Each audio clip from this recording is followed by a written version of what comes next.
This is Senior Algebra, section 6.1. Today we are factoring here. Some single factors, greatest common factor, and then factor by grouping. So, looking at number one here. So it says, what is a factor here? Remember, factor is to write a quantity as a product. Product is multiplication, remember. So when we look at something like 12 here, a factor of 12, or two factors of 12, would be 3 times 4. 3 is a factor, 4 is a factor of that. Now there are other factors, 1 and 12, 2 and 6, and stuff like that. So in example 1, we're looking to find the greatest common factor. So there's two ways to do this here. One is to factor each number in prime factored form. Then list the common factors, list each prime number that are in both, and then multiply them together. The other way is to just write out all of the factors and then find the greatest one. So we'll look at it two different ways here. In A, we're going to just write out the factors of 30 here. So 30, well, 1 times 30 is 30. 2 times 15. 3 times 10, and 5 times 6. So those are all the factors of 30 here. I'm going to do the same thing with 45. All the numbers are multiplied to 45. 1 and 45, 2, nothing, so 3 and 15, and 5 and 9. So I look, which is my greatest one? My greatest one is 15. Notice 3 does go into both of them, 5 does go into both of them, but the largest is 15. So that's one way. When the numbers are small, it's usually not a bad way to go.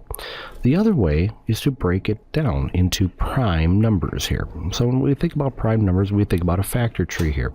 So I'm going to take 30, I'm going to break it down. Now it doesn't matter what numbers I'm going to pick. I'm going to go 2 and 15, and then 15 I'm going to break down into 3 and 5. I'm going to do the same thing with 45. Break it down into 9 and 5. And 9 is 3 and 3. So if I look at 30 here, I have 2 times 3 times 5. 45, I have 3 times 3 times 5. So I'm just going to write these out here. 30, 2 times 3 times 5. 45, 3 times 3 times 5. And I'm looking, what numbers do they have in common? So in 45, they both have, in 40 and 35, they both have a 3, they both have a 5. Those are the numbers they have in common. So I multiply them together to get the common factor, which is 15. That's the greatest common factor. So when I do 72, 120, and 432, this one probably not going to be able to write all the factors out. So the easiest way is to do a factor tree. So I'm going to break 72 down. I circle when I have a prime number, so that way I don't forget where it is. So I'm going to do the same thing, 6 and 6, and 6 breaks down into 2 and 3, and 2 and 3 here. So 72 I can write as 2 times 2 times 2 times 3 times 3.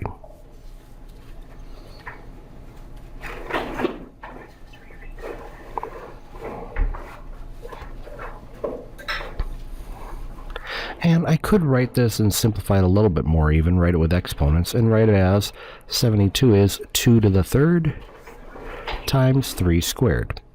I'm going to do the same thing with 120. I'm going to break it down. Now again, I'm going to pick the easiest numbers. I know it's an even number, so I can take a 2 out. 2 and 60.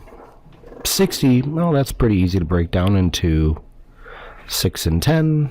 6 I can break down into 2 and 3, both which are prime numbers, so I'll circle those. And then 10 is 5 and 2, and I circle those. So now I'm going to write 72 out, or I'm sorry, 120 out as 2 times 2 times 2 times 3 times 3, or 3 times 5. So 2 to the third times 3 times 5. So now I'm going to do the same thing with 432. Bit larger number, but I do the same thing. Now 432, I know I can take half of that because it's an even number, so I'm going to break 432 into 2 and something here. Now 432, well, 400, that's 200, so okay. And 32, half of 32 is 16.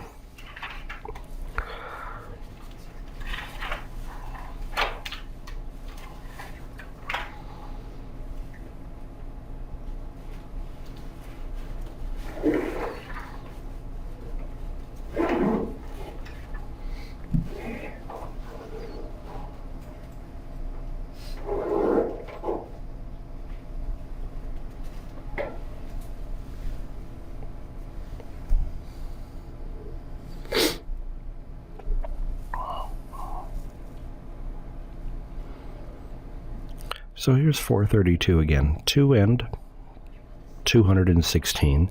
I'm going to take 216 and break it down one more time here. I can take a 2 out. Half of 200 is 100. Half of 16 is 8, so 108. I can break 2 again. Half of 100 is 50. Half of 8 is 4, so that's 54. And then 54. Oh, that's 9 times 6 here. So 9 is 3 and 3. 6 is 3 and 2.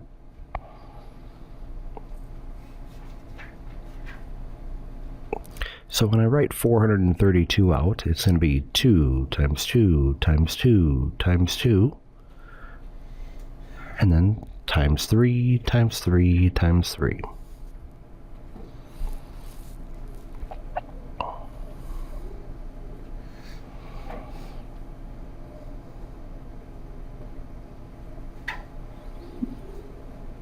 So 432 is 2 to the 4th times 3 to the 3rd. So now I look at each of the three numbers, 72, 120, and 432, and I look and I see what do they have in common. So if I look at the 2's, how many 2's do they have in common? Well, 72 has 3 2's, 120 has 3 2's, 432 has 4 2's. So how many do they have in common? They have 3 2's in common.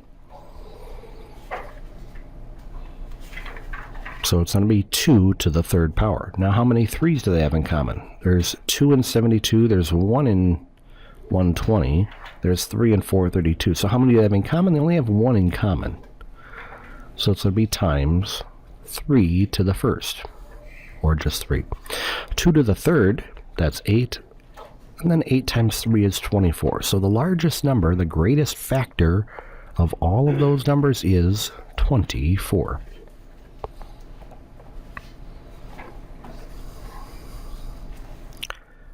The last one, probably not needed to break it down. So one of the things to look at is, look at 21. What can I break 21 into? Just 3 and 7.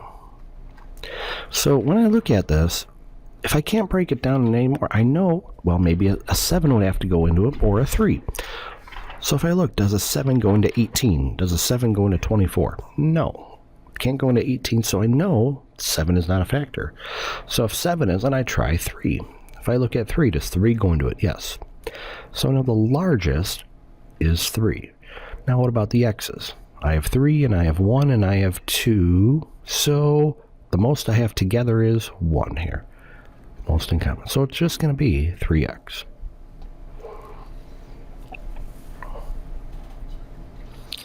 In example 2, now we're factoring out the things that they have in common. So one way to kind of think about this is, I have 3 times x, and I have 12. Well, I can break and think 12 as 3 times 4.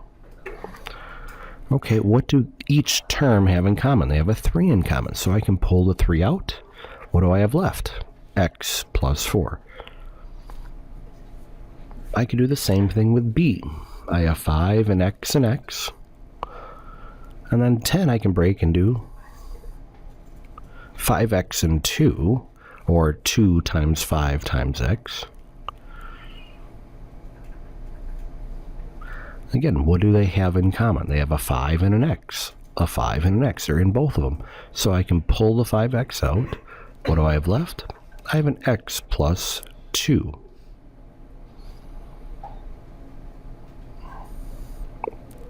Notice, if I multiplied them together, I'd get 5x times x, 5x squared, or 5x times 2 is 10x. In C, I look, 6 and 2, I can take out a 2. X squared and x cubed, I can take 2 x's out. So this is a tricky one. I have the 3x, that's not bad. But then I have to remember, I have a 1 there. 2x squared times what gives me 2x squared? A 1 here. Notice, I have 2 terms here, so I need 2 terms inside of it as well. And the last one, D. So D is kind of what we're working towards here, where we have this. We have 2 things there.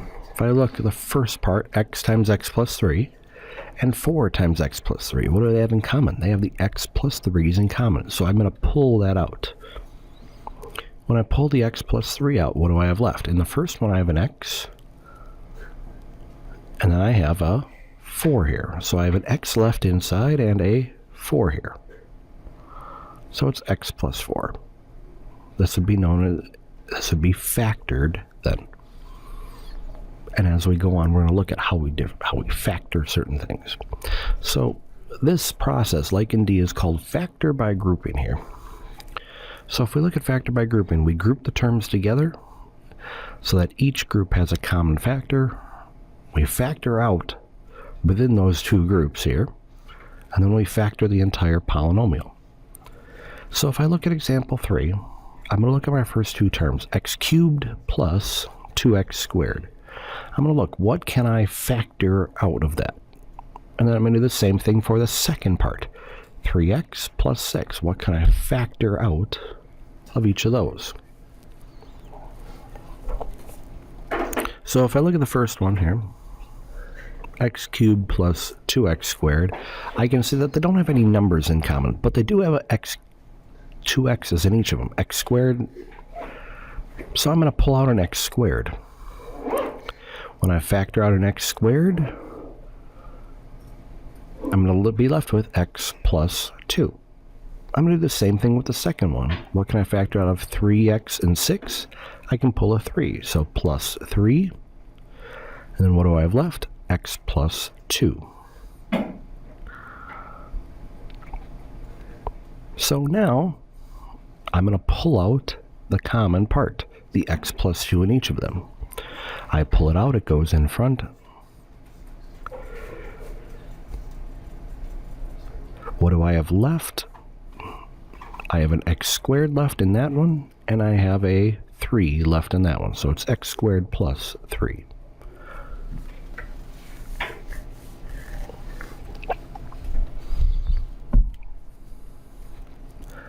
Notice, if I went and FOILed these, or multiplied them twice here, watch what happens when I get x cubed plus 3x plus 2x squared plus 6. Exactly what I started with. So I can always check to see, did I get the right answer?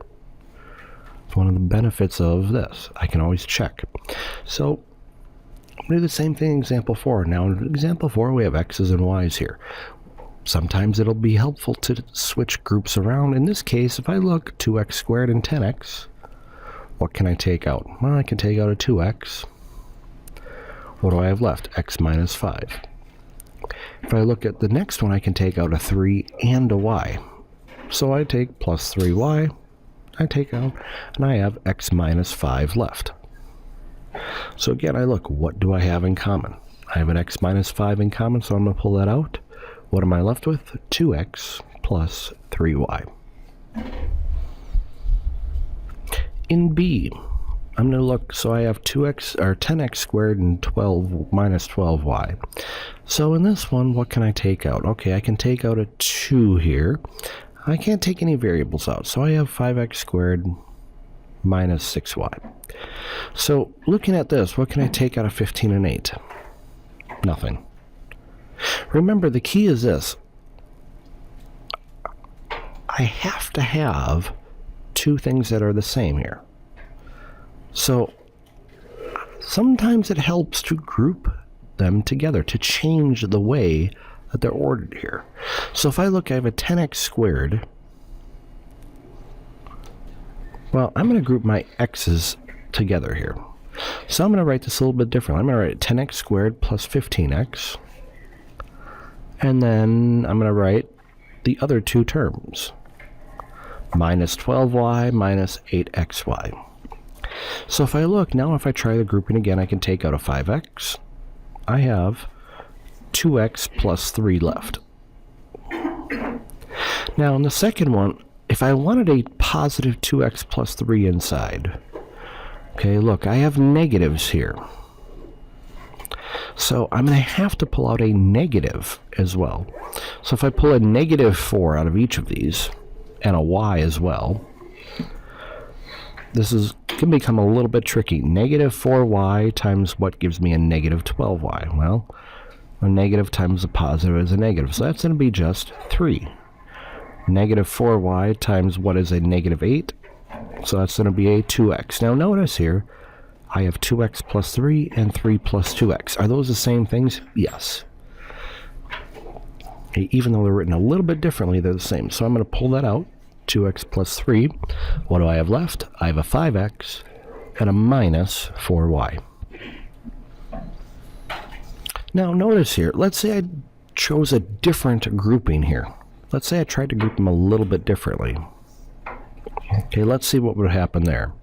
So if I looked at this and I said, oh, you know, maybe I want to group my x squared and xy together. So if I wrote it like this, 10x squared minus 8xy, and then grouped the other ones as well here, and I wrote this 15x minus 12y. Watch what happens here. So if I look at the first two terms, 10 and 8, what can I pull out of 10 and 8? A 2 and an x. What do I have left? 5x minus 4y. Okay, if I look at the next ones now, 15x minus 12y, what can I pull out of there? A 3. What do I have left? 5x minus 4y. What am I finally left with? I pull out the 5x minus 4y. What do I left inside? 2x plus 3. So notice here, if I go up just a bit, that could be the answer, or right above it. Two different ways to do it, both end up giving me the same thing, just written out slightly differently. Which way works? Either one. Okay. So there are usually more than one grouping or pairs that I can kind of put together to get the same thing. So the last one, C here. If I look at my grouping here, I'm going to group my xy and my x together here. Okay. So I have a positive and a negative here. So I'm going to write the positive number, the negative 3y, and then the positive 12. So now I'm going to group. I'm going to take out a 2x. I'm left with y minus 4. I'm going to take out, now in this one I want a positive y, so I'm going to take out a negative 3. So I have y minus 4 inside. That's a little tricky again. Negative 3 and negative 4 gives you a positive 12 here. So when I pull out the y minus 4, I'm left with 2x minus 3 as my final answer.